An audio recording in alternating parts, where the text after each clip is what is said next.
زوجی ماجراجو و با تجربه در غواصی قرار بود که یکی از پرهیجان ترین لحظه های زندگیشون رو تجربه کنن. اونا برای یک سفر پرماجرا هفته ها برنامه ریخته بودن و بالاخره روز سفر هم فرا میرسه. اما رویاشون به یک کابوس غیر قابل تصور تبدیل میشه.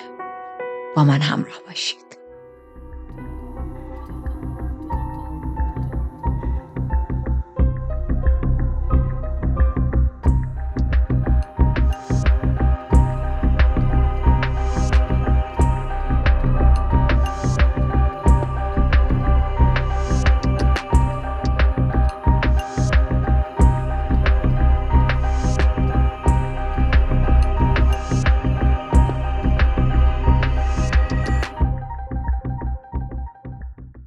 وقتتون بخیر. من ریتا هستم و توی این چنل پرونده‌های جنایی واقعی رو بررسی می‌کنم. پس اگر محتوای جنایی دوست دارید، همین الان از زیر همین ویدیو میتونید دکمه سابسکرایب رو بزنید. لایک باتن رو هم بزنید که در طول پرونده فراموش نکنید، چون لایک شما خیلی انگیزه است برای من و تیمم. پرونده امروز مدلش کمی با پرونده های قبلی فرق میکنه. یه حالت معماییه و بعد از اتمامش آدم خیلی به فکر فرو میره. از اون پرونده هاییه که منتظرم بعد از تموم شدنش بیام توی بخش کامنت و ببینم که نظر شماها چیه. میدونید داستانش برای من هم خیلی غم انگیز بود، هم خیلی دلهره آور. بریم ببینیم داستان چیه. پرونده امروز توی سال 1998 اتفاق میفته توی ایالتی در استرالیا به اسم کوینزلند. این ایالت مخصوص ماهیگیری و غواصی بود و میشه گفت عاشقان دریا و غواصی و ماهیگیری این شهر رو بهشت خودشون میدونستن. خیلی هم جای معروفی بود، پر از ساحل‌های تفریحی، پر از هتل‌های مختلف و سالیانه توریست‌های زیادی میومدن تا از سواحلش استفاده کنن و لذت ببرن. یکی از اصلی ترین دلایل این آیلند به خاطر اینه که یکی از بزرگترین صخره‌های مرجانی جهان در این قسمته به اسم Great Barrier Reef یا همون دیوار بزرگ مرجانی فکر میکنم ترجمهش میشه. یکی از عجایب دنیاست و وقتی که با هواپیما یا هلیکوپتر شما از بالا عبور میکنین انقدر آب صافه، انقدر قشنگه که میتونید خیلی چیزها رو ببینید. موجودات زنده مختلفی داخل این لوکیشن توی آب وجود داره و اینا همه دلایلیه که سالیانه خیلی از آدمها دوست دارن برن و اونجا اکسپلور کنن، اکتشاف انجام بدن.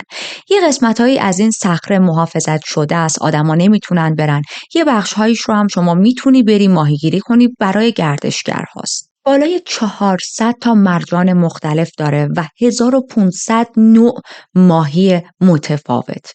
این اطلاعات رو دارم فقط بهتون برای این میدم که بتونید فضا رو تصور کنید، ببینید چقدر لوکیشن امروز ما زیباست و البته اگر که شرایطش رو دارید حتما از این لوکیشن دیدن کنید.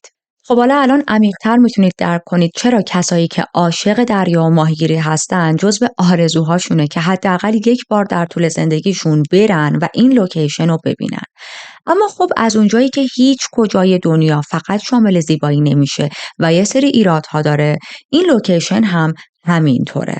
درسته که خیلی جای قشنگیه، درسته که بهشت صداش میکنن، اما یه ایرادهایی هم داره. مثلا تغییرات آب و هوایی داخل این منطقه خیلی اتفاق میفته. بارش‌های خیلی شدید صورت میگیره و خیلی اوقات این بارش‌ها میتونه خطرناک باشه، باعث به وجود اومدن سیل بشه، جزر و مد آب بشه و برای بعضی از توریستا خطر به وجود بیاره. حالا ما میخواییم بریم با یک زوجی آشنا شیم به نام آیلین و توماس که تام هم صداش میکردن اگر من در طی پرونده توماس یا تام گفتم هر دوشون یک نفرن. آیلین 28 سالش بود، توماس 33 ساله بود و این زوج هم مثل خیلی از آدم‌های دیگه، مثل خیلی از زوج‌های دیگه عاشق و شیفته دریا بودن. عاشق این بودن که بتونن یک زمانی رو پیدا کنن تا برن غواصی، برن زیر دریا رو کشف کنن. جوون بودن، پر از انرژی بودن، پر از هیجان و شور و شوق بودن و البته این رو هم منشن کنم که غواص‌های خیلی ماهری بودن و اما رابطه بینشون هم بسیار عاشقانه بود. تام و آیلین واقعا عاشق هم بودن، واقعا همو میپرستیدن. اینقدر همه جا با هم میرفتن، هر کاری رو با هم انجام میدادن. برای هر چیزی میخواستن تایمشون رو با هم بگذرونن که گاهی اوقات مادر تام بهشون میگفت یه ذره از هم جدا شید، یه ذره دور شید، بذارید یک نفسی بینتون کشیده شه. اما تام و آیلین اونجوری نبودن که همچین چیزی رو قبول داشته باشن. اونا واقعا از اینکه لحظه هاشون رو دارن با هم میگذرونن لذت میبردن، فارغ از اینکه پارتنر هم هستن، رفیق‌های صمیمی همدیگه هم بودن. اینجوری هم نبودش که حالا تازه با هم آشنا شده باشن و نه، مدت خیلی زیادی بود که داشت از رابطه‌شون میگذشت، ولی همچنان این دو نفر دوست داشتن همش با هم وقت بگذرونن. از اونجایی که خودشون توی یک رابطه موفق بودن و داشتن عشق گرفتن و عشق دادن رو تجربه می‌کردن، همیشه برای اطرافیانشون هم همین آرزو رو داشتن. میگفتن به دور و بریاشون که امیدواریم شما هم بتونید روزی روزگاری یک رابطه‌ای پیدا کنید، شریکی تو زندگیتون پیدا کنید مثل شریکی که ما پیدا کردیم و این میزان از عشق و علاقه رو بتونید دریافت کنید، بتونید تجربهش کنید. با همدیگه توی دانشگاه آشنا شده بودن و تو همون اوایل آشناییشون به شدت به هم علاقه پیدا میکنن. چند ماه بعد با هم ازدواج میکنن. الان ما توی این بازه زمانی که هستیم 10 ساله که این زوج دارن با هم زندگی مشترکشون رو ادامه میدن. هم آیلین هم توماس هر دو متولد لوئیزیانا در آمریکا بودن. همونجا بزرگ شدن، همونجا همدیگر رو ملاقات کردن، دانشگاه رفتن، اما سفر زیاد میرفتن. یکی از چیزایی که بینشون علاقه مشترک حساب میشد همین سفر رفتن ها بود. خیلی دوست داشتن که برن جاهای مختلف رو بگردن و البته خیلی هم مردمی بودن. خیلی رفتار دوستانه‌ای داشتن. اینقدر مردمی و مهربون بودن که توی یک سازمان خیریه عضو شده بودن. این سازمان برای کمک به آدم‌های دیگه بود، اما کاملا همه چیش داوطلبانه بود و اونجوری نبود که بابت عضویت توی این سازمان حقوقی دریافت کنن. یه جورایی میشه گفت همه چیزشون دلی بود. بیس اصلی این سازمان هم صلح جهانی بود. به هوای همین عضویتشون توی این سازمان و البته علاقه شخصی خودشون به نقاط مختلفی توی دنیا سفر کرده بودن. هم حالا سفرهای تفریحی، هم سفرهایی که از سمت این سازمان فرستاده می شدن. معمولا نقاطی بودش که ساحلیه یا جزیره‌ایه، یا میرفتن برای چند روز اونجا برای یه سری کارها و کمک‌های داوطلبانه انجام میدادن. اما خب در کنارش میتونستن همه چیز رو هم بررسی کنن و تجربه کنن، خیلی از چیزها رو کشف کنن و این خیلی براشون جذاب بود، هیجان انگیز بود. توی یکی از همین سفراشون بودن، رفته بودن به یک لوکیشن دیگه‌ای، خط زمانی که ما الان هستیم کارشون تموم شده و حالا دیگه میخوان برگردن آمریکا. میگن بیا قبل از اینکه برگردیم آمریکا، برگردیم خونه، برگردیم به زندگی روزمره روال همیشگی و روتینمون، یه سر تا کوینزلند توی استرالیا هم بریم، بعدش برگردیم به زندگیمون. این کوینزلند جزو باکت لیست ما بود، همیشه جزو جاهایی بود که میخواستیم دیدن کنیم و خب هرگز فرصتش رو پیدا نکرده بودیم. همیشه حرف این منطقه رو شنیده بودن، اسمش رو شنیده بودن، دوستان دیگه شون هم که عاشق دریا و غواصی بودن مدام از این کوینزلند تعریف میکردن. اما آیلین و توماس هیچ وقت فرصت این رو پیدا نکرده بودن که برن و این منطقه رو با چشم خودشون ببینن. یه ذره عقب‌تر گفتیم که هر دوی این زوج غواص‌های خیلی ماهری بودن دیگه. این موضوع رو من یه مقدار میخوام براتون بیشتر تعریف کنم. این دوره غواصی رو زمانی که توی دانشگاه بودن شروع میکنن و بعد به صورت حرفه‌ای جلو میبرن. در واقع آیلین اولین کسی بود که تصمیم میگیره بره و دوره‌های حرفه‌ای غواصی رو بگذرونه. توماس خیلی علاقه نداشت کلاس ها رو بره، اما بعد از یه مدتی میبینه که خب منم که خیلی به دریا علاقه دارم، خب چرا که نه، منم با آیلین همراه میشم و هر دو با هم دوره‌های غواصی رو آموزش میبینیم. اینجوری میشه که هر دو این کلاس ها رو شروع میکنن و بعد از یک مدتی جفتشون تبدیل شده بودن به واقعا غواص های خیلی ماهر و حرفه‌ای. اما فقط غواصی نبود که ورزش و تفریح مورد علاقهشون بود. این زوج به هر ورزشی علاقه داشتن. پیاده روی، کوهنوردی، عاشق کمپینگ توی دل طبیعت و جنگل‌های مختلف بودن و زندگیشون جوری بود که حتی یک لحظه هم نمیتونستن آروم بگیرن.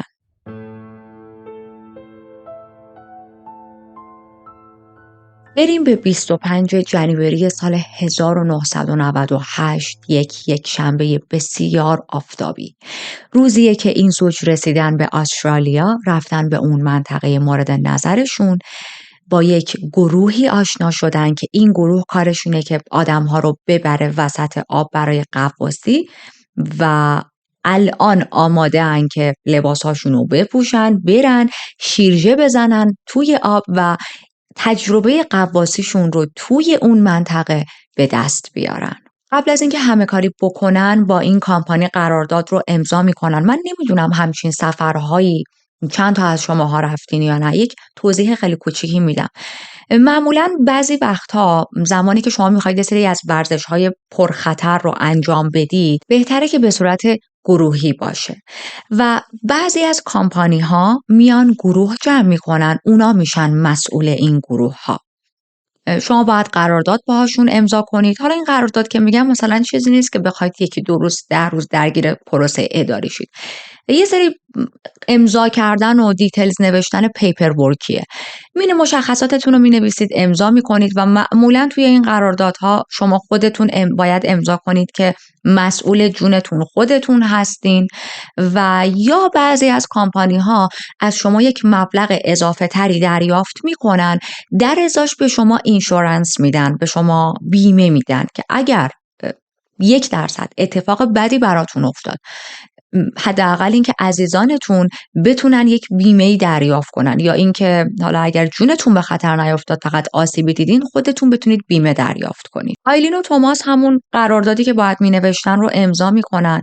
گروهشون شامل یک گروه 26 نفره بود. قرار بود با یه قایق تفریحی برن به یه قسمت اقیانوس، اونجا وایسن و اون 26 نفره که توی این گروه هستن، هر کدومشون که مایل بودن کشف اقیانوس انجام بدن، لباسهای مخصوص غواصی تنشون کنن و شیرجه بزنن به اعماق اقیانوس برای اکتشاف.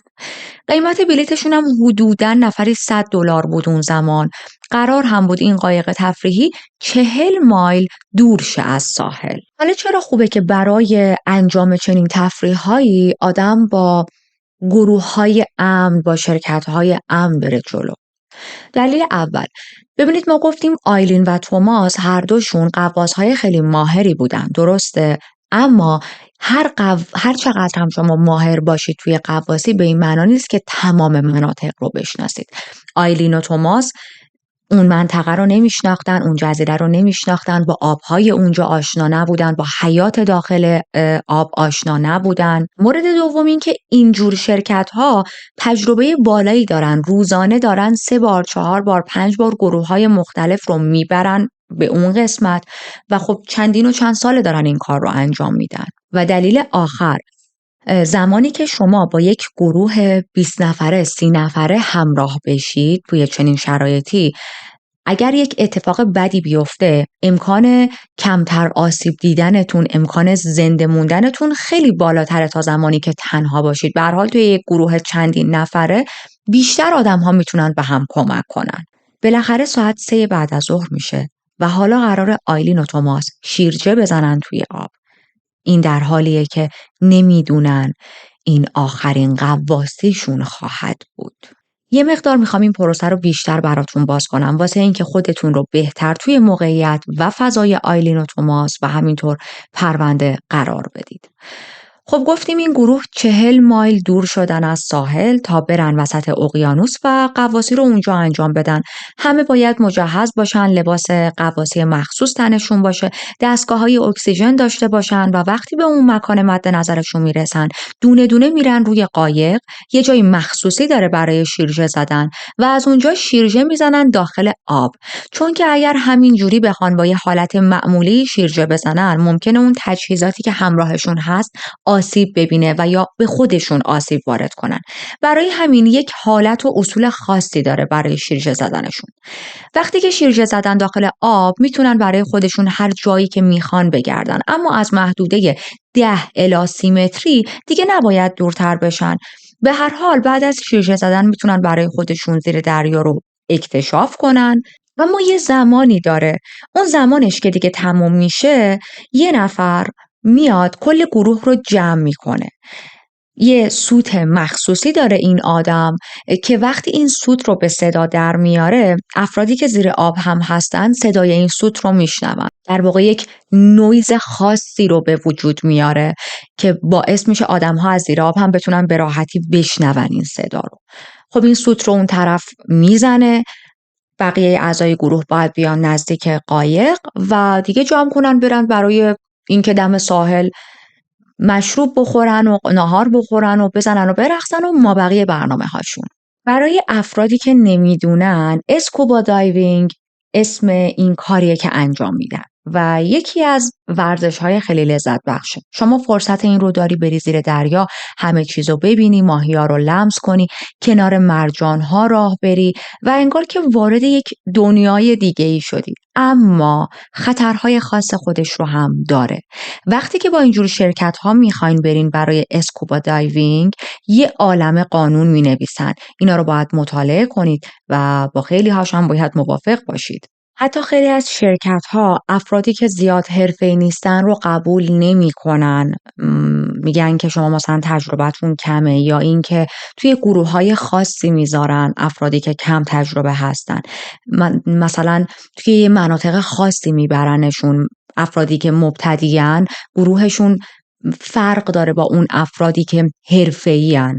مثلا با مربی میرن زیر آب. ولی خب چون آیلین و توماس غواصای خوبی بودن، حرفه‌ای بودن، جزو گروهی حساب می‌شدن، با گروهی رفته بودن که اونا همه حرفه‌ای بودن. یعنی اصلا ترینر، مربی، هیچ کسی باهاشون زیر آب نمیاد. این گروه خودشون بودن و خودشون.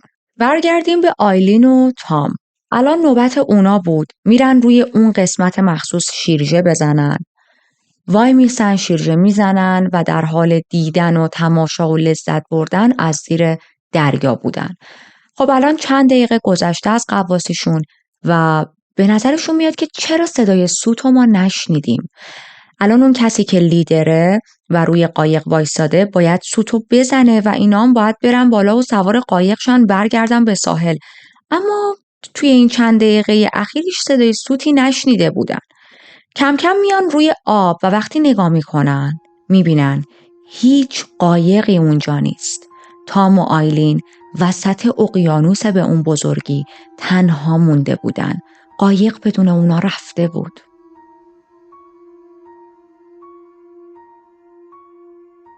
الان چجوری میخوان دوباره برگردن به ساحل؟ امکان نداره همچین مسافتی رو بتونن شنا کنن تا دم ساحل و هیچ تخته‌ای، هیچ چیزی هم نداشتن که مثلا روی اون دراز بکشن، یه مقدار بتونن انرژیشون رو حفظ کنن. واقعا صحنه وحشتناکیه. یعنی توی یک موقعیتی بودن که هر جا رو چشم مینداختن فقط و فقط آب میدیدن و آبهای آبی، همین. هیچ چیز دیگه ای نمیتونستن ببینن. حتی انقدر از ساحل دور بودن که از دور چشمشون به ساحل نمیخورد و این رو هم فراموش نکنیم توی اون آبها کوسه هم زندگی میکرد و وجود داشت. تعداد خیلی زیادی هم از کوسه ها زندگی میکردن.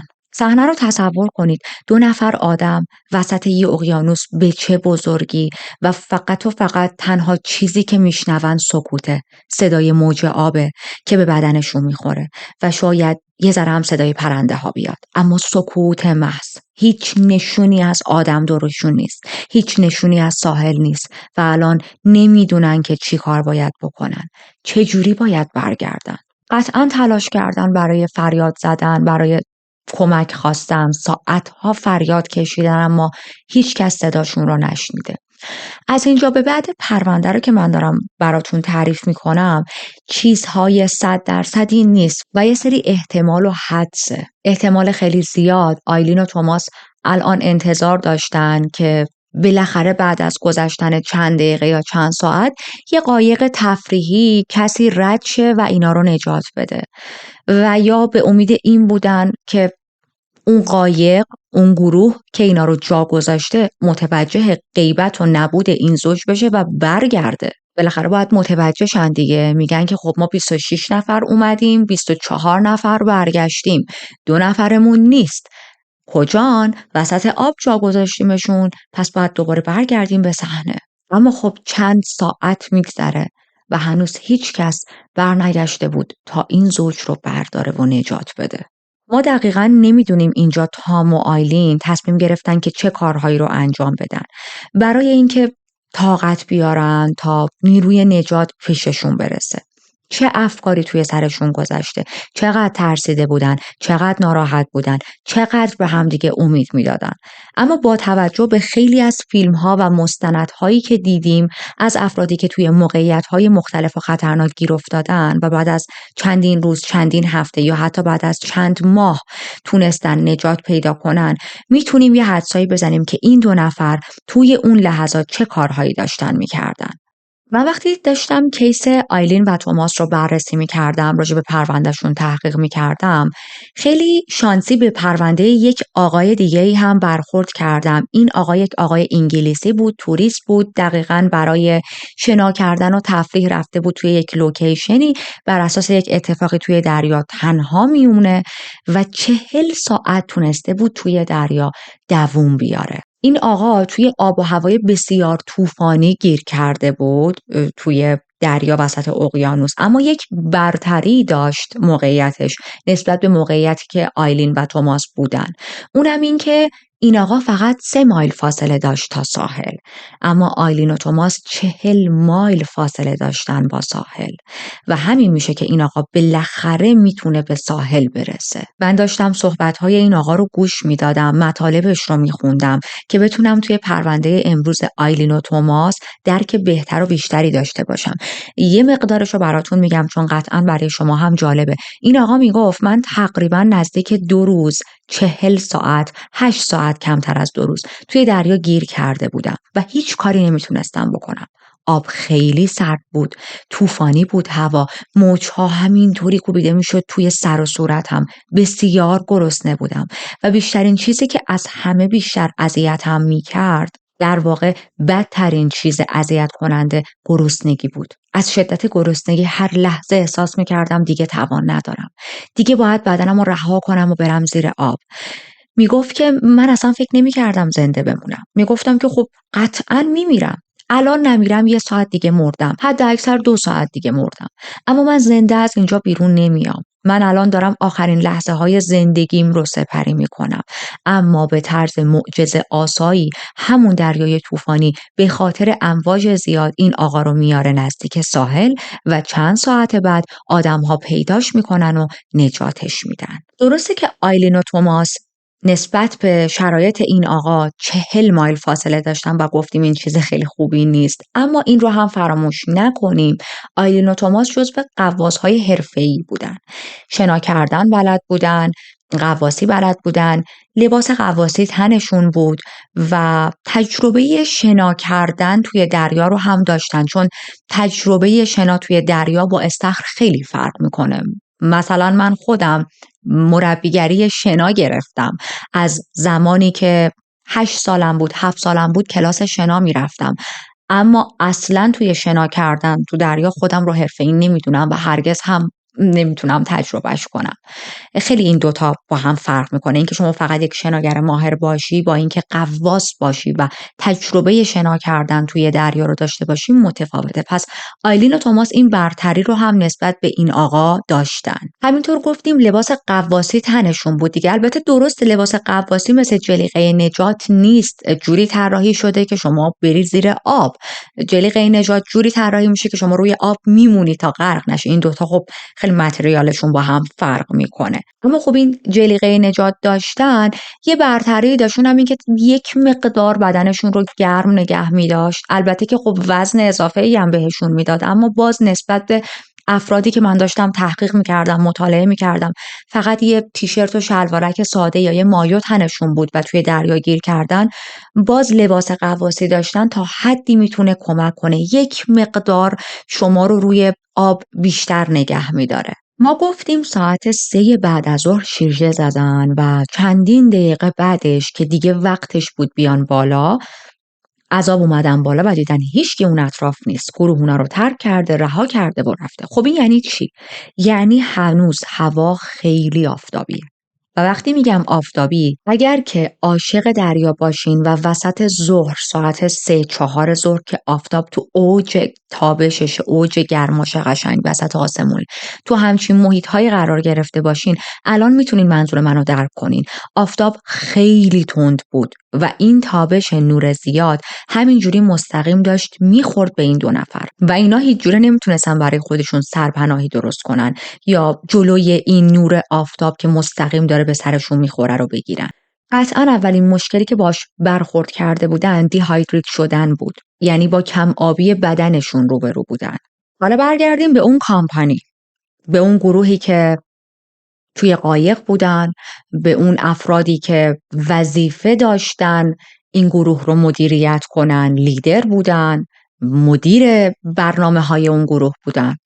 خب وظیفه این گروه اینه که وقتی برمیگردن به محل سرشماری انجام بدن دیگه، چک کنن ببینن که چند نفر رفتیم، چند نفر برگشتیم.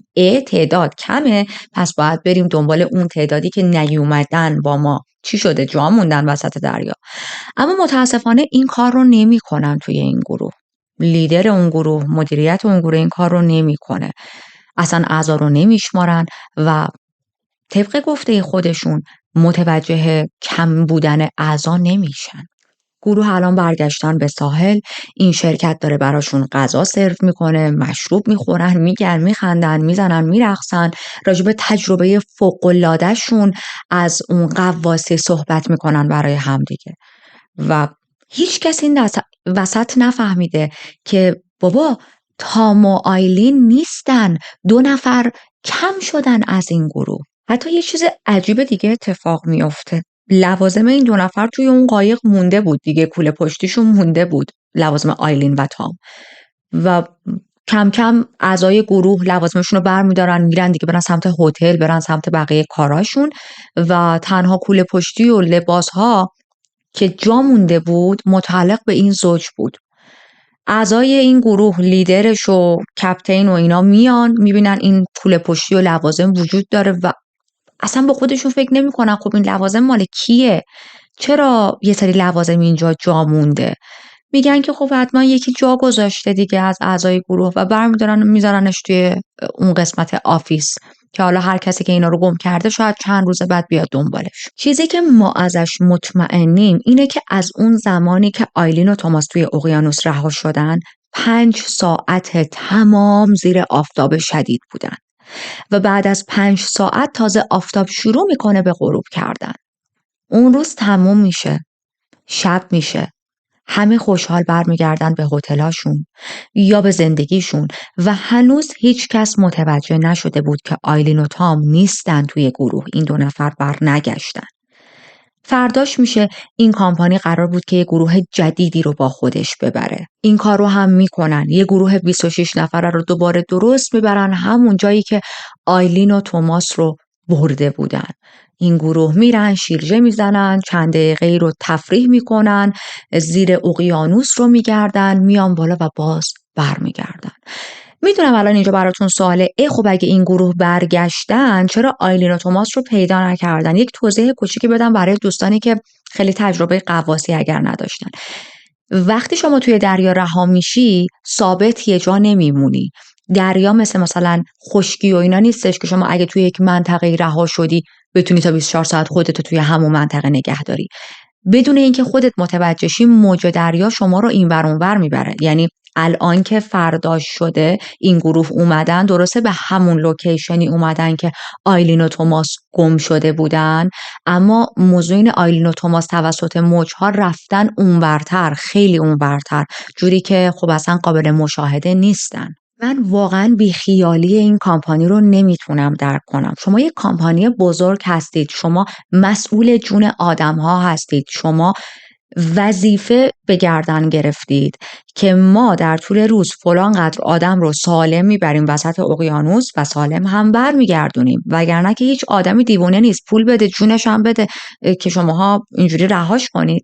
این وظیفه شما بوده و چجوریه که 2 تا آدم گنده، 2 تا ادالت گم شدن و شما اصلا نفهمیدید؟ چقدر آدم باید حواس پرت باشه، بی‌مسئولیت باشه یا فقط به فکر پول گرفتن باشه که همچین موضوعی رو بررسی نکنه.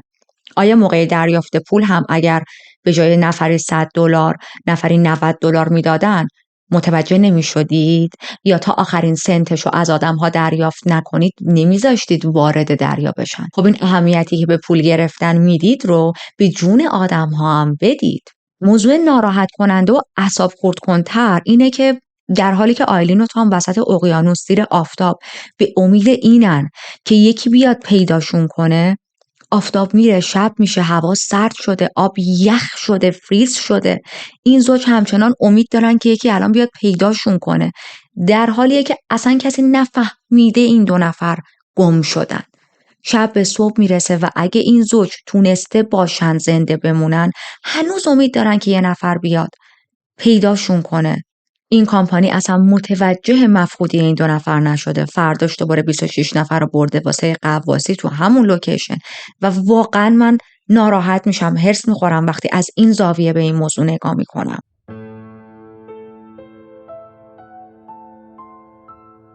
گفتیم یک شنبه بود که آیلین و توماس ساعت 3 بعد از ظهر رفته بودن شیرجه زده بودن توی آب و الان 3 شنبه شده، بعد از ظهر شده که تازه این گروه میفهمن که 2 نفر با ما اومده بودن ولی بر نگشتن.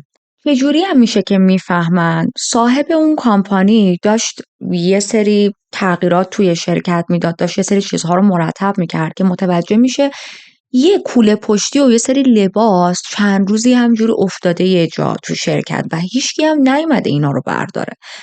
تصورش اول همین بود که یه نفر این لوازمش رو جا گذاشته، ولی میره یه ذره توی این لوازم رو بیشتر میگرده، میگه بذار ببینم آیدی کارت چیزی پیدا میکنم که متعلق به صاحب این کیف باشه، به امید اینکه بتونم یه تماسی باش برقرار کنم، بگم که بیاد لوازمش رو برداره، یا اگر چیز قیمتی داره همینجور جلوی دست و پا نذارم، برش دارم بذارم اونور که بعداً واسه خودمون داستان نشه. میره لوازم رو میگرده، آیدی کارت آیلین و توماس رو پیدا میکنه و به نظرش میاد که چقدر چهره این 2 نفر آشناست. من این 2 نفر رو کجا دیدم؟ یه ذره باز بیشتر لوازم رو میگرده و تیشرت توماس رو پیدا میکنه. تیشرت توماس یه حالتی بود از این تیشرت هایی بود که شما وقتی میبینید تن یک نفر براتون جلب توجه میکنه و ممکنه تو خاطرتون بمونه. این آقا هم وقتی تیشرت توماس رو میبینه تازه اونجا یادش میاد که آها اوکی، این 2 نفر کسایی بودن که چند روز پیش اومدن تا برن اسکوبا دایوینگ و چرا لوازمشون اینجاست؟ پس اینا اصلا کجان؟ من یادم نمیاد اینا از اون قایق پیاده شده باشن. اصلا اون روز توی اون جمعی که داشتیم غذا میخوردیم و میگفتیم میرقصیدیم من اینا رو به خاطر ندارم. تنها چیزی که یادمه اینه که اینا اومدن پول دادن و رفتن تو دریا. برگشتنشون رو من یادم نیست. 51 ساعت الان گذشته. بعد از 51 ساعت تازه یه نفر متوجه شده که 2 نفر وسط آب ول شدن و تازه اینجا میشه که با پلیس تماس میگیرن و میگن که چه گندی زدن. 2 نفر رفتن ولی برنگشتن. تازه میفهمن که به وسعت اقیانوس قهوه‌ای کردن و حالا باید یه جوری این گند رو جمع کنن. 2 نفر وسط اقیانوسی که داخلش پر از کوسه است رها شدن این همه ساعته و تازه اینا الان فهمیدن. برای همین اصلا قبل از اینکه نیروی سرچ مخصوص بره دنبالشون، پلیس نیروی کامل بفرسته، گروه‌های نجات بیان، خودشون یه سری داوطلب میفرستن به امید اینکه بتونن آیلین و توماس رو پیدا کنن. در عرض چند ساعت یک عالمه نیروی پلیس و جستجو اومدن تا برن و اون مناطق رو به دنبال این زوج بگردن. تمام برنامه‌هایی که اون روز قرار بود بقیه گروه‌ها انجام بدن کنسل میشه، ساحل رو میبندن. اصلی ترین دلیلش هم اینه که خب 2 تا توریست تو کشور اینا اومدن و الان مفقود شدن دیگه، این ریسپانسیبیلیتی براشون به وجود میاره. مورد بعدی هم این که ساعت‌های خیلی زیادی از مفقود شدن این زوج گذشته. این خیلی بده، خیلی بده. توی این پوینت پلیس داشت با مدیریت اون کامپانی، با کپتینی که رفته بود مسئول برقراری نظم، مسئول امنیت آدم‌ها توی گروه بود، داشت بازجویی انجام میداد و مدام اینا میگفتن که نه ما اون روز چک کردیم، ما مطمئنیم که تعداد درست بود، ما اینجوری متوجه شدیم، ما اصلا نفهمیدیم که 24 نفر هستن 26 نفر نیستن. و میدونید توجیه هایی که همیشه آدم‌ها وقتی یک گندی میزنن این توجیه ها رو میارن، اما چه فایده داره؟ به هر دلیلی شماها چک نکردید، اصلا ریزنش دیگه مهم نیست، مهم اینه که شما نکردید این کار رو، شما بی‌مسئولیتی به خرج دادید و هیچ چیزی به نظر من این رو توجیه نمیکنه. شما مسئول جون آدم‌ها بودید. اما خب در حال توجیه آوردن برای پلیس بودن دیگه. خیلی هم با اطمینان میگفتن نه ما اون روز مطمئن بودیم، ما شمردیم 26 نفر بودن.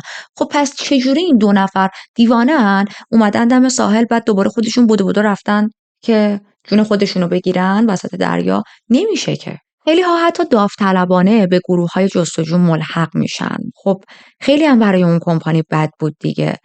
اگه که آیلین و توماس رو پیدا نمی‌کردن و یا جسدشون رو پیدا می‌کردن، خیلی وضعیت افتضاحی میشد براشون.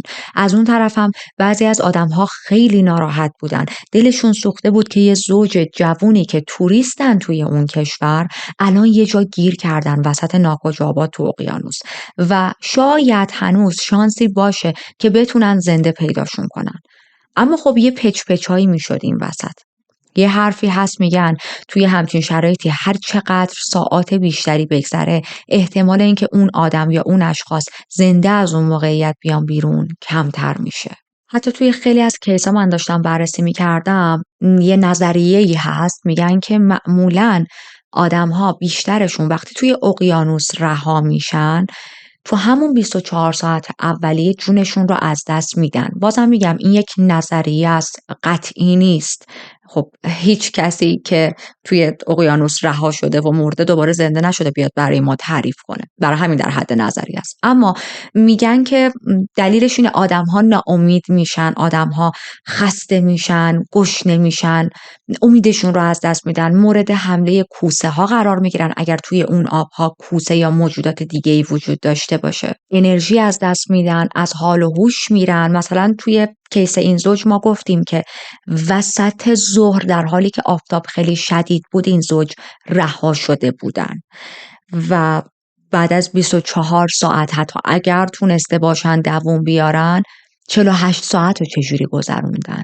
تا کی تونستن با کم آبی، با سرمایه شدید آب، با تابش مستقیم خورشید توی سرشون جنگیده باشن؟ ببینید 48 ساعت بدون آب، بدون غذا، بدون استراحت و همش توی یک موقعیتی که شما تلاش داری خودت روی آب نگه داری، خیلی سخته. واقعا احتمالش خیلی کمه که طرف بتونه زنده از اون شرایط بیرون بیاد. انرژیشون کمه، بدنشون کم آبه و به خاطر این کم آبی حتی ممکنه که هوشیاریشون رو از دست داده باشن.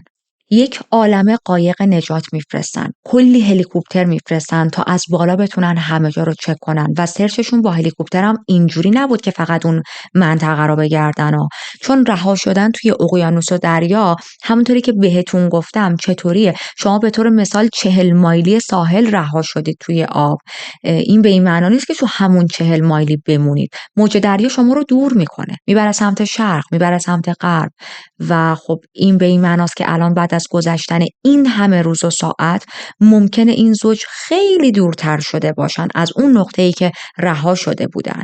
با وجود تمام این نظریه هایی که گفتیم، پلیس دیگه زیاد دنبال این نبود که بتونه آیلین و توماس رو نجات بده، بیشتر دنبال این بود که بتونه جسد این 2 نفر رو پیدا کنه. اما آخه پیدا کردن جسدشون هم خیلی کار سختی بود. چجوری میتونستن تمام اون مناطق رو بگردن؟ حالا چرا دارم اینو میگم؟ میدونید سایز اون محدوده چقدر بزرگ بود و چه محدوده ای رو مجبور بودن بگردن؟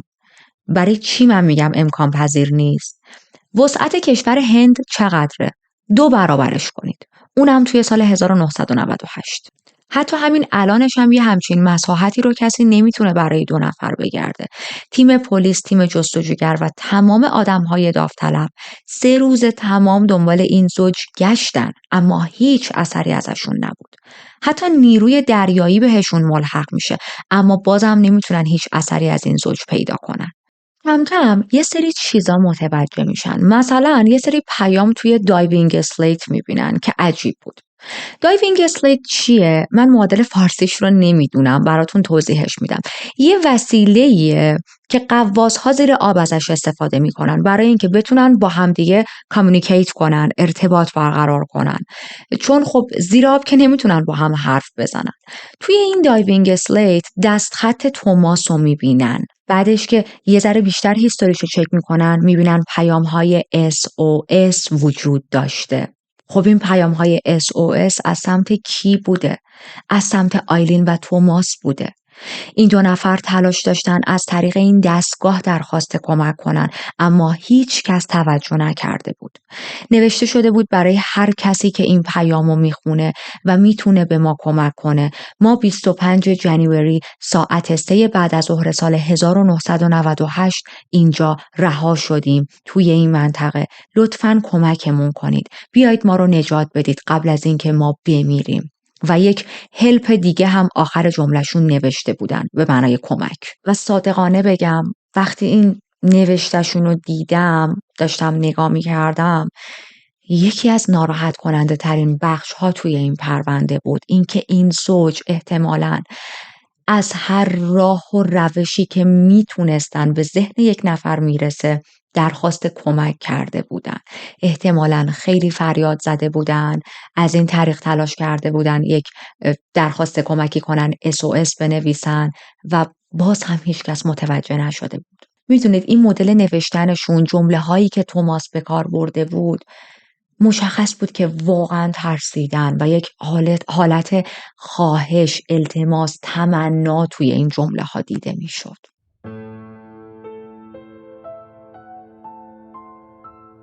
به هر حال این تحقیقات و سرچ کردن ها روزها میگذره. روزها تبدیل میشه به هفته. هفته ها تبدیل میشه به ماه. 1 ماه که گذشته هیچ اثری از آیلین و توماس نیست و لوازمشون هم کسی پیدا نکرده بود. حالا حداقل یه چیزشون رو دم ساحلی روی آبی جایی پیدا کنن. هیچی وجود نداشت. خب این خبر رو به خانواده‌شون داده بودن دیگه. خانواده‌شون داشتن به این فکر میکردن که قطعاً آیلین و توماس مردن و دیگه این موقعیت رو ندارن تا دوباره بچه‌های عزیزشون رو ببینن. در حالی که دیگه همه بیخیال شده بودن، بعد از 1 ماه یه لباس غواصی میاد دم ساحل توی اون منطقه. لباس غواصی که هیچ بدنی داخلش نبود. لباس یکم خراب شده بود و معلوم بود که یه لباس تازه نیست. یه لباسی نیست که حالا 2-3 روز و 4 روز و 1 هفته پیش توی آب رها شده باشه. مشخص بود مدت زیادی توی آب مونده. سریع این فکر میاد توی ذهنشون که ممکنه این لباس غواصی متعلق به آیلین و توماس باشه. این لباس رو میبرن توی آزمایشگاه، مورد بررسی قرار میدن و اولین چیزی که میفهمن اینه که سایز این لباس دقیقاً هم اندازه تن آیلین بود. یه سری آزمایش‌های دیگه هم انجام میدن بر اساس بافت اون لباس که چقدر خراب شده، چه آسیب‌هایی بهش وارد شده، چه پارگی‌هایی داشته تا بفهمن که دقیقاً چه مدت این لباس توی دریا رها شده و حالا رسیده به ساحل. و به چه تاریخی میرسن؟ 24 ساعت بعد از گم شدن این زوج. حالا این نظریه وجود داره که احتمالاً آیلین لباسش رو خودش درآورده تا یه مقدار وزنش کم شه و بتونه چند ساعت بیشتر روی آب بمونه. اما خب چرا یه نفر باید لباس غواصیش رو در بیاره که بیشتر سردش بشه که همون یه ذره روی آب موندنش رو هم از دست بده؟ باز برمیگردیم به همون بحث دیهایدریت شدن، بحث کم آبیه. ببینید توی چنین شرایطی وقتی که آدم‌ها کم آب میشن و مستقیم هم داره آفتاب به سرشون میخوره و خیلی هم گرسنه هستن، خب روی آب موندن خیلی از آدم انرژی میگیره دیگه. دیدین آدم نیم ساعت 1 ربع میره شنا میکنه گشنش میشه. حالا تصور کنید اینا این همه ساعت تو آب رها شده بودن، انرژی خیلی زیادی از دست دادن. جمع‌بندی تمام این چیزهایی که گفتم باعث میشه که توهم به آدم‌ها دست بده. delusion. حالا این توهم چجوریه؟ احساس میکنن که خیلی گرمشونه، هوا خیلی گرمه و جورین که دیگه باید پوست تنشونم بکنن از شدت گرما، در حالی که اینطور نیست. در حالی که آدم ها توی همچین شرایطی دارن یخ میزنن. میدونید این حالت هم بین افرادی که توی دریا گیر میکنن به وجود میاد، هم افرادی که توی بیابون هستن.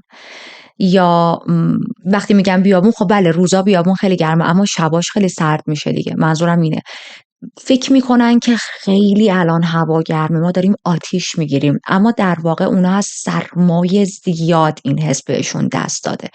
در واقع توهم است که همچین فکری میکنن و احتمال میدن که به خاطر این کم آبی که براشون پیش اومده، آیلین هم یه همچین توهمی بهش دست داده. فکر میکرده که وای دیگه خیلی گرمه، نمیتونم تحمل کنم و اون لباس غواصیمو بهتره در بیارم تا این گرما میذاره شدتش کمتر شه. و اگر خیلی بخوام ساده بگم، مغز فرمان اشتباهی داره میده. شما دیگه فرمانی که از مغزت داری میگیری این نیستش که سرد یخ زدم. احساس نمی کنی که آب دریا الان یخه، احساس میکنی داری تو آب جوش شنا میکنی. 3 هفته بعد از پیدا شدن اون لباس غواصی، یه دونه جلیقه غواصی پیدا میکنن. اون جلیقه هم همینجوری اومده بود لب ساحل و یه اسم روش نوشته شده بود، اسم آیلین. چند روز بعدش یه جلیقه غواصی دیگه پیدا میکنن که روی اون هم اسم توماس نوشته شده بود و این آخرین چیزایی بود که از آیلین و توماس پیدا کردن. زوجی که بسیار جوان بودن، زوجی که پر از شور و شوق بودن و واقعا داشتن بهترین لحظه ها رو توی زندگیشون تجربه میکردن. فقط و فقط به خاطر سهل انگاری و اشتباهی یک کمپانی از بین رفته بودن. نیروی پلیس دست برمیداره از تحقیق کردن و جستجو، چون دیگه الان مطمئن بودن 100% این زوج مردن. اما خب جسدشون رو هم پیدا نکرده بودن. الان 2 ماه گذشته و هیچ جسدی نرسیده دم ساحل.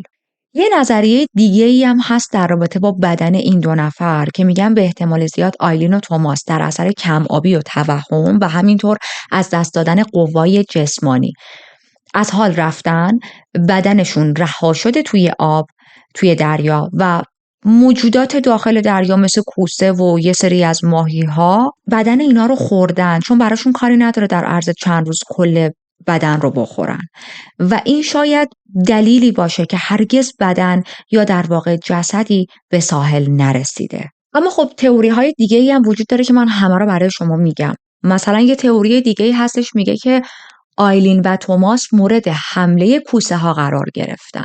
من خودم این تئوری رو به شخصه قبول ندارم. الان بهتون میگم چرا. لباس آیلین رو، همون لباس غواصی که پیدا کرده بودن، میبرن تا مورد بررسی قرار بدن دیگه. اینو ما عقب‌تر گفتیم.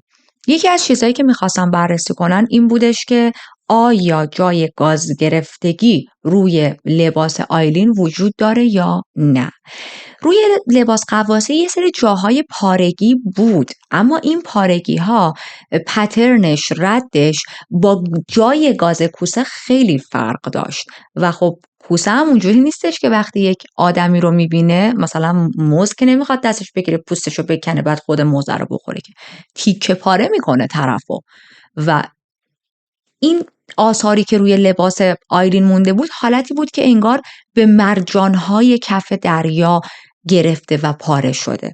خیلی ردش با رد گاز گرفتن کوسه، دندون کوسه متفاوت بود. اما خب بعضی ها این باور رو داشتن که نه، این 2 نفر رو کوسه ها خوردن.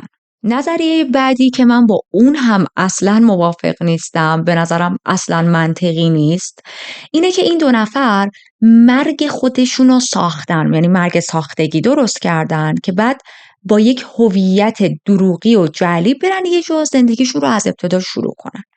معمولاً این طرز فکر توی کیس افراد مفقودی خیلی به وجود میاد. خانواده ها، آدم هایی که جسد عزیزشون رو نمیبینن، خیلی این فکر براشون به وجود میاد که نکنه اصلا فرزند من، پارتنر من، دوست من، عشق من همه این چیزا رو الکی ساخته، صحنه مرگ خودش رو ساخته که بره یه جای دیگه زندگیشو از ابتدا شروع کنه و الان خوش و خرم توی یک بخشی از این دنیا داره زندگیشو میگذرونه. چرا؟ چون روبرو شدن با این واقعیت که ای وای عزیز ما توی دریا تنها موند، به مدت 50 خورده ساعت ممکنه کوسه ها خورده باشن، چقدر اذیت شده از سرما، از تابش خورشید، بی آب مونده، گشنه مونده، تمام مدت امید داشته بقیه بیان دنبالش و ناامید شده. خب فکر کردن به این چیزا خیلی ما رو اذیت میکنه دیگه. پس این میشه که رو میاریم به یک تفکر بهتر، یه تفکری که یه ذره حالمون رو بهتر کنه. اونم اینه که خب نه، شاید اصلا بچه من همینا رو الکی نقش بازی کرده که بره یه جا واسه خودش طبیعی زندگی کنه. حالا چرا من میگم این نظریه رو قبول ندارم و به نظرم منطقی نیست؟ ببینید آیلین و توماس واقعا زندگی خیلی خوبی داشتن، یک زندگی نرمال پر از هیجان و شور و شوقی که هر دوشون بهش علاقه داشتن. نه مشکل مالی داشتن، نه قرض و بدهی داشتن که بگیم وای خب اوکی زیر فلان قد دبت هستن و الان چجوری این بدهی ها رو بخوان پرداخت کنن. نه با کسی درگیری داشتن، نه دشمنی داشتن. اصلا یک نفر تو زندگی این دوتا زوج وجود نداشتش که باهاشون دشمن باشه و بگیم اوکی میخواستن مثلا از دست فلان سیچویشن توی زندگیشون خلاص شن و دیدن بهترین کار اینه که مرگ خودمون رو بسازیم. بعدم اینکه از اون موقع به بعد تکنولوژی اومده، دوربین هست، چطوریه که این زوج پس دیگه هیچ وقت دیده نشدن؟ بالاخره یه جا باید دیده بشن دیگه. من خیلی این نظریه رو خودم میگم قبول ندارم. به نظر من نهایت بی احترامی میتونه باشه به دو نفری که جونشون رو توی یک حادثه از دست دادن. بهتره که آدم با واقعیت روبرو شه و قبول کنه که این دو نفر بر اساس یک حادثه‌ای مردن، تا اینکه آدم بگه این دو نفر دغل باز بودن، یک عالمه آدم رو اسکل خودشون کردن و خانواده هاشون رو نگران و بیخبر گذاشتن که برن یه جای زندگی جدید برای خودشون شروع کنن. بذار منطقی نیست. یکی دیگه از اصلی ترین دلایلی که من نمیتونم این نظریه رو قبول کنم که اونا مرگ خودشونو جعل کردن، این کامپانی بود که البته من کامپانی قاتل صداش میکنم. حتما آدم نباید یه چاقو یا تفنگ دستش بگیره و یه نفر رو بکشه. این کاری که این کامپانی کرد یک نوع قتل بود و با بی‌مسئولیتی، با بیخیالی باعث شدن 2 جوون خیلی الکی بمیرن. و سوال اینجاست چطور ممکنه مرگ خودشون رو جعل کرده باشن و با این کامپانی هم هماهنگ کرده باشن؟ مثلا بهشون بگن که ببین ما میریم فلان جا، اونجا که ما رو تو آب رها کردین دیگه دنبال ما نیاین. ولی خب بعد چجوری برگشتن به ساحل؟ اصلا جور در نمیاد. یه تئوری دیگه هم میاد وسط بعد از چند وقتی که دفترچه خاطرات این 2 نفر رو خانواده‌شون به پابلیک نشون میدن. اون تئوری هم این بود که این 2 نفر با هم تصمیم به خودکشی گرفتن. توی دفترچه خاطرات چی نوشته شده بود؟ من داشتم بررسی میکردم. مثلا آیلین یه جاهایی نوشته بودش که نزدیک امتحانات آخر سالمه و خیلی شرایط سختی دارم، دلم میخواد که بمیرم. یا مثلا توماس یه جاهایی تو دفترچه خاطراتش اشاره کرده بود به این که یه سری چیزا خیلی داره اعصابشو خورد میکنه. این یه سری چیزا مثلا مشکلات و سختی هاییه که همه ما تو زندگی ممکنه باش روبرو بشیم، مثل سختی کار، سختی سفر، فشار درس، همچنین چیزایی. نه حالا چیزای خیلی خیلی خاص. و اشاره کرده بود که انقدر این سختی ها و مشکلات زیاده که کم کم باید روز مرگ من فرا برسه. میدونید یه همچین کلمات و جمله هایی رو توی دفترچه خاطراتشون نوشتن، فکر میکنم چیز عادیه، ولی به هر حال بقیه به این باور رسیدن که خب این 2 نفر از زندگی کردن خیلی خسته شده بودن و تصمیم میگیرن که هر دو با هم جونشون رو وسط اقیانوس بگیرن. حالا چرا وسط اقیانوس؟ چون خب همیشه به غواصی و شنا علاقه داشتن. ولی باز هم این نظریه برای من خیلی منطقی نیست. شما رو نمیدونم، من برای همین اول پرونده گفتم خیلی دوست دارم نظر شما رو توی این کیس بدونم. میبینید چون تفاوت نظر خیلی زیاده و همین چیزاست که قشنگه، همین تفاوت‌های فکره که قشنگه.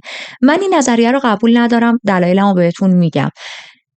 ما آدم‌ها زیاد غر میزنیم در طول زندگیمون.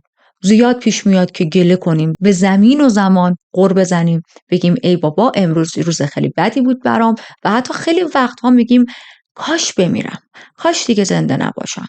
این افکار تو سر هممون میاد. حالا تو سر بعضیا خیلی کمتر، تو سر بعضیا بیشتر. و یکی از چیزهای دفترچه خاطرات اینه که شما با نوشتن این افکار ناراحت کننده مقداری احساس سبکی کنی. این که صرفاً آیلین و توماس نوشته بودن که وای امتحانا خیلی سخت بود دلم میخواد بمیرم، به این معنا نیست که واقعا از سختی امتحانها دلشون میخواد برن جون خودشون رو بگیرن. این یه قور ریزه، این یه گله است. اینو دارن مینویسن که یه مقدار بعد از این نوشتنها احساس سبکی کنن.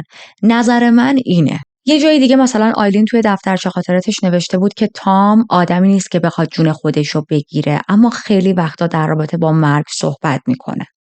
یه جای دیگه توماس توی دفترچه خاطراتش نوشته بود که احساس میکنم مرگم نزدیکه یا همین روزا اتفاق میافته. این چندین ماه قبل از این اتفاق بود زمانی که این چیز رو توی دفترچه خاطراتش نوشته بود، که بازم خیلی ها از این نوشته ها داستان های عجیب و غریب در آوردن که توماس مرگ خودش رو پیش بینی کرده بوده یا مثل همون موضوع خودکشی کردن دست جمعی با هم دیگه. اما بیاید یه ذره منطقی به این قضیه نگاه کنیم.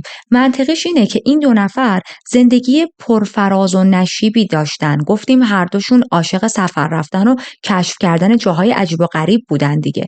شما وقتی توی جنگل‌های ناشناس بری، توی بیابون‌های عجیب و غریب بری، همش دوست داشته باشی دریا رو جستجو کنی، به یه نقطه‌ای توی زندگیت میرسی که میبینی دنیا خیلی بزرگتر از اون چیزیه که فقط ما روزانه باهاش روبرو میشیم و خیلی از خطرها هم جلوی روت میبینی وجود داره که باعث میشه گوش به زنگ باشی. یعنی من احساس میکنم این دو نفر هر باری که میرفتن برای یک کمپینگ کردن یا بیابونگردی یا غواصی کردن، قبلش این فکر رو میکردن که کاری که ما داریم میکنیم یه کار خیلی پرخطره ها. داریم میریم کوهنوردی، داریم میریم صخره‌نوردی و کار پرخطریه، ممکنه دیگه برنگردیم. و چنین دیدگاهی آدم توی زندگیش به دست میاره. دیدگاهی که زندگی خیلی کوتاه‌تر از اون چیزیه که آدم فکرشو میکنه و ممکنه دیگه من فردا رو نبینم. من از این نظر به نوشته های تام نگاه میکنم. حالا نظر شما رو نمیدونم، برای من بنویسید. خیلی ها گفتن که توماس درگیر افسردگی بود. بله، توماس مقداری درگیر افسردگی بود، اما کدوم از آدم‌ها در طول زندگیشون درگیر افسردگی نبودن؟ به علاوه اینکه افسردگی توماس اونجوری نبود که مثلا مشت قرص‌های افسردگی بخوره و مدام بره پیش روانپزشک، نه. یه افسردگی معمولی که همه ما آدم‌ها در طول ماه و سال اینجوری کم انرژی میشیم، اینجوری بی‌حس و حال میشیم. و البته این رو هم فراموش نکنیم، هر کسی که درگیر افسردگی هست به این معنا نیست که میخواد جون خودش رو بگیره. حالا اصلا جون خودش رو بگیره، چرا باید جون همسرش رو هم بگیره؟ و بالای تمام این چیزایی که گفتیم، اینا پیام SOS فرستاده بودن. شخصی که میخواد خودکشی کنه که دیگه SOS نمیفرسته، درخواست کمک نمیکنه. این نشون میداد که این زوج تا لحظه آخر امید داشتن که نجات پیدا کنن.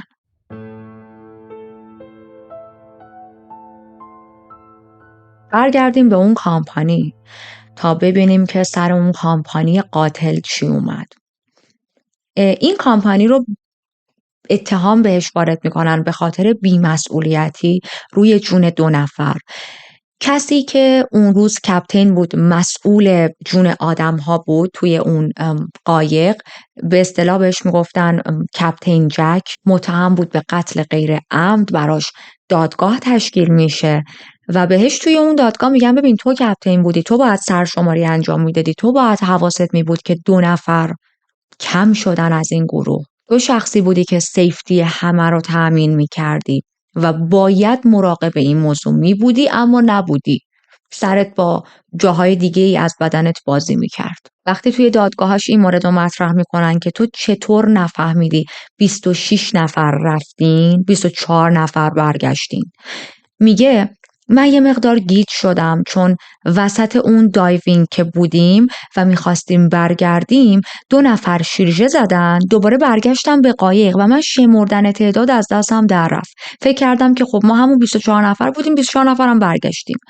به نظر من اصلا قانع کننده نیست. گیج شدی؟ برو برگه های قراردادی که با آدم و بستی و دوباره چک کن. چقدر مگه طول میکشه؟ نیم ساعت، 1 ساعت؟ ولی حداقل بعدش میفهمیدی که نه، 26 نفر رفتین، 24 نفر برگشتین.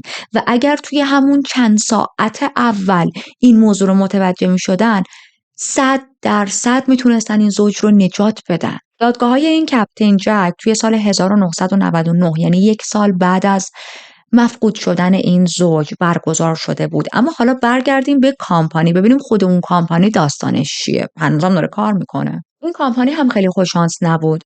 بعد از مرگ آیلین و توماس خانواده‌شون از این کامپانی شکایت میکنن، چون مسئولیت این کامپانی هم بود و مجبور میشن که جریمه نقدی بسیار سنگینی رو پرداخت کنن. جریمه سنگینی که اصلا نداشتن، این پول رو، این میزان سرمایه رو اون کامپانی نداشت و سوای این شهرت اون کامپانی هم خیلی به هم ریخته بود.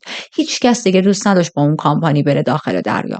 میگفتن بابا اینا چند وقت پیش 26 نفر رو بردن، 24 نفر رو برگردوندن و آدما ترجیح میدادن برن با کامپانی های دیگه وسط دریا غواصی کنن. و از اون روز به بعد خیلی های دیگه که چنین بیزینسی رو داشتن، افراد رو برای غواصی میبردن وسط اقیانوس. یه سری قوانین جدید رو مجبور میشن اجرا کنن. یعنی قوانین کلا تغییر میکنه. یه شخصی رو کلا به عنوان سرشمار باید استخدام میکردن. وظیفه اون شخص توی چنین تورهایی اینه که فقط تمام مدت حواسش به تعداد افراد باشه. هر چند دقیقه بار حواسش باشه که آقا اگر 26 نفر اومدیم، 26 نفر هم داریم برمیگردیم. جالبه برای من، انگار آدم‌ها حتما باید توی یک شرایط خاصی قرار بگیرن، جون یک نفر یا چند نفر از بین بره تا یه سری قوانین رو به وجود بیارن. بعد از اینکه کپتین جک، یا اسم کاملش جفری یان بود که اصطلاحاً بهش میگفتن کپتین جک، به قتل غیر عمد محکوم شد، روی این حکمش تجدید نظر میزنه و توی جلسات تجدید نظر بیگناه شناخته میشه. اما خب باز دوباره پدر آیلین ازش شکایت میکنه و مجبور میشه که غرامت زیادی رو هم به خانواده آیلین پرداخت کنه. پرونده امروز به اتمام رسید. یک مقدار تایپش با پرونده هایی که تا الان توی این چنل بررسی کردیم متفاوت بود، اما من به چند دلیل این پرونده رو انتخاب کردم. یکی این که دوست داشتم یاد و خاطره آیلین و توماس زنده بمونه، حداقل به زبان فارسی توی این چنل. دوم این که درست اونجوری قاتلی نداشتیم که بیاد حتما با یک تفنگ یکی رو بکشه، به یکی تجاوز کنه، مثل خیلی از کیس هایی که با هم بررسی کردیم. اما همیشه پرونده های جنایی نباید این مدلی باشه. همیشه جنایت شامل حال این نمیشه که یه نفر بره چاقو بزنه به یکی، یه نفر کله یکی رو بکنه، یه نفر پوست یکی رو بکنه، یه نفر بدن یکی رو بخوره. قاتل پرونده امروز ما کپتین جک بود. قاتل پرونده امروز ما این کامپانی بود. قاتل پرونده ما دریا بود، اقیانوس بود. به هر حال مثل همیشه دوست دارم پرونده رو با زنده نگه داشتن یاد و خاطره این زوج به اتمام برسونم. آیلین و توماس زوجی بودن بسیار ماجراجو، عاشق زندگی و اکتشاف. همه از اونا به نام زوج عاشق یاد میکنن. زوجی که توی خطر و سختی همراه هم بودن. درسته که در یکی از ماجراجویی هاشون به اعماق دریا رفتن و هرگز برنگشتن، اما خاطراتشون هیچ وقت در یاد دیگران غرق نخواهد شد. یادشون زنده و گرامی.